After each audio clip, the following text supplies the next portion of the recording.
ওয়েবসাইটের মাধ্যমে পুরো স্কুলের এসএসসি পরীক্ষার রেজাল্ট শিট কীভাবে ডাউনলোড করতে হয় সে বিষয়টি আজকের এই ভিডিওতে দেখাবো। শুরুতে যে কোনো একটি ব্রাউজার ওপেন করতে হবে। আমি ক্রোম ব্রাউজারটি ওপেন করেছি। এরপর সার্চ বারে গিয়ে টাইপ করতে হবে ইবোর্ড রেজাল্ট। এই নামে একটা ওয়েবসাইট রয়েছে। এই ইবোর্ড রেজাল্ট এই অপশনটির উপরে ক্লিক করে আপনার স্ক্রিনে দেখতে পাচ্ছেন eboardresult.com। এরপর সার্চ বারে টাইপ করার পর সাথে সাথে কিন্তু আপনাকে এরকম একটি ইন্টারফেসে নিয়ে যাওয়া হবে। এখান থেকে দেওয়া রয়েছে পরীক্ষার নাম অপশনটির উপরে ক্লিক করে এসএসসি দাখিল সমমান সিলেক্ট করবেন।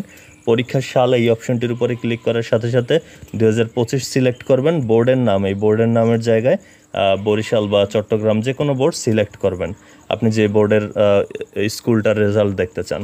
ফলাফলের ধরন এই জায়গাটাতে কিন্তু আপনাকে প্রতিষ্ঠানের ফলাফল মানে এই অপশনটির উপরে ক্লিক করতে হবে। এরপর এই প্রতিষ্ঠানটির EIN নম্বরটি লাগবে। আপনারা জানেন যে প্রতিটা স্কুলের কিন্তু EIN নাম্বার রয়েছে। যে স্কুলটার আপনি দেখতে চান সেই স্কুলটার EIN নাম্বার দেবেন। যদি জানা না থাকে তাহলে গুগলে গিয়ে ওই স্কুলের নাম সার্চ দিলেও কিন্তু EIN নাম্বারটি কিন্তু চলে আসবে। নাম্বারটি এখানে টাইপ করার পর আপনাকে যে কাজটি করতে হবে, এখানে একটি ক্যাপচা কোড রয়েছে। দেখুন এখানে লেখা রয়েছে 3757। আপনার স্ক্রিনে অন্য কিছু লেখা থাকতে পারে।